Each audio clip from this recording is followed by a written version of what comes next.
안녕하세요. 건강 스토리텔러 정화입니다. 얼마 전에 비타민C를 아침에 먹었을 때 얼만큼의 이점이 있는지에 대해서 설명을 해드린 적이 있었는데요. 실제로 하느님들께서 많이 하고 계신 요법이 병원에서 받는 비타민C 정맥 주사나 분말로 된 고용량 비타민C와 식물성 MSM을 이용한 메가도스와 글루타치온 요법을 많이 하고 계실 것 같아요. 그렇다 보니까 가끔씩 고객센터에 오는 문의 중에 이 비타민C와 관련된 질문을 하시는 분들이 계시는데요. 대표적으로 몇 가지만 뽑자면 집에 사놓은 그 알약 비타민C가 있는데 그걸로 복용해도 되는 건지, 혹은 하루 권장 섭취량이 있는데 그렇게 고용량으로 섭취해도 안전한지에 대한 문의가 가장 많은 것 같습니다. 그래서 오늘은 메디컬 뉴스투데이에 소개된 내용인데요. 비타민C 권장 섭취량의 재정의에 대한 뉴스 기사를 말씀드리고, 또 고신대학병원 가정의학과 전임의 최종순 교수님이 작성하신 비타민C와 관련해서 대부분 궁금해하시는 부분에 대해 다뤄보도록 하겠습니다. 사실 비타민C에 관한 연구는 1940년에 궤혈병을 피하기 위해서 신체의 비타민C 최소 요구량이 얼마인지 알아보기 위한 실험에서 시작이 되었다고 합니다. 이 궤혈병은 비타민C가 결핍이 돼서 결합 조직이 존재하는 여러 부위의 증상을 일으키는 질환인데요. 요즘에는 기본적인 영양 상태가 보장되어 있는 사회라서 이런 질환을 겪는 사람들이 적긴 하지만, 당시에 궤혈병에 걸리면 피부가 창백해지고 또 치아가 빠지기도 하면서 피가 잘 멎지 않는 굉장히 무서운 질환이었습니다.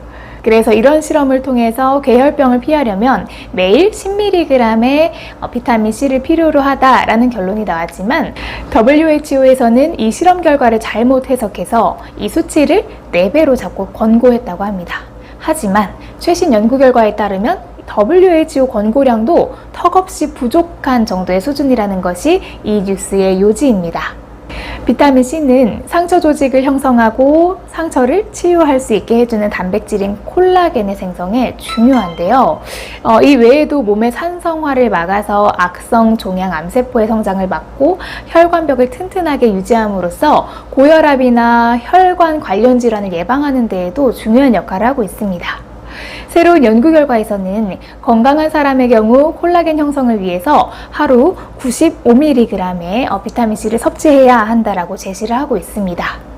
하지만 이 기사에 나온 예방심장학 교수는 질병을 앓고 있는 사람의 경우 매일 90mg씩 6개월간 복용을 해도 정상적으로 회복하기에는 턱없이 불충분하고, 건강한 일반인 또한 90mg보다 더 많은 비타민C 섭취가 필요한데 이에 대한 연구가 다시 이루어져야 한다라고 주장을 하고 있습니다. 그래서 이 기사에서도 언급했듯이 아주 오래전 연구를 바탕으로 하루 권장 섭취량이 측정되어 있고, 또 이 섭취량은 몸의 악화를 막기 위한 최소량이지 비타민C의 이점을 이용해서 호전 효과를 보기에는 너무 적은 양이라는 거죠. 그래서 만약 치병 중이시라면 건강한 사람의 하루 권장량 기준으로 잡는 건 좀 무리가 있다고 생각합니다. 자, 그럼 이번에는 간단하게 환우님들께서 평소 궁금해하셨던 부분에 대해서 가정의학과 교수님의 말씀을 빌려서 전달을 해드릴게요. 우선 비타민C는 왜 분말로 섭취해야 하는가인데요. 비타민C는 열과 햇빛, 물에 약하고 가공되지 않은 상태일수록 효과가 잘 보존되어 있어요. 그래서 비타민C는 순수한 비타민 결정체로 된 것이 가장 좋은데요. 정제된 알약으로 된 비타민C에는 정제 모양을 형성하기 위한 여러 가지 부가물이 많이 들어가는데, 정제 형태로 복용할 경우 비타민C 용량에 훨씬 미치지 못함에도 불구하고 다른 부작용이 발생할 수가 있고, 또 흡수율 또한 떨어질 수 있습니다.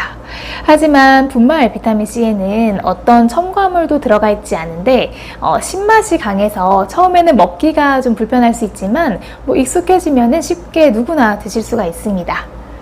네, 다음은 신장 결석이라는 부작용이 가끔 언론에 나오는데 이게 안전한 걸까요? 라는 질문에 대한 답변입니다.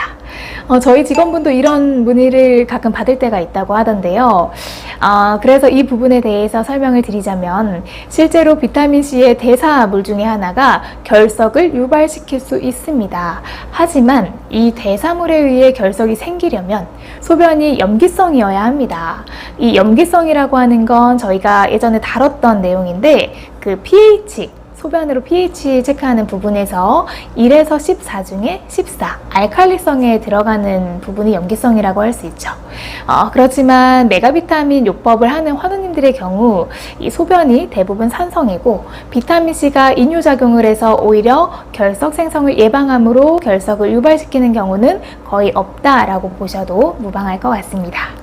실제로 우리 환우님들의 경우 건강한 사람에 비해서 산성 체질을 가지는 경우가 대부분이거든요.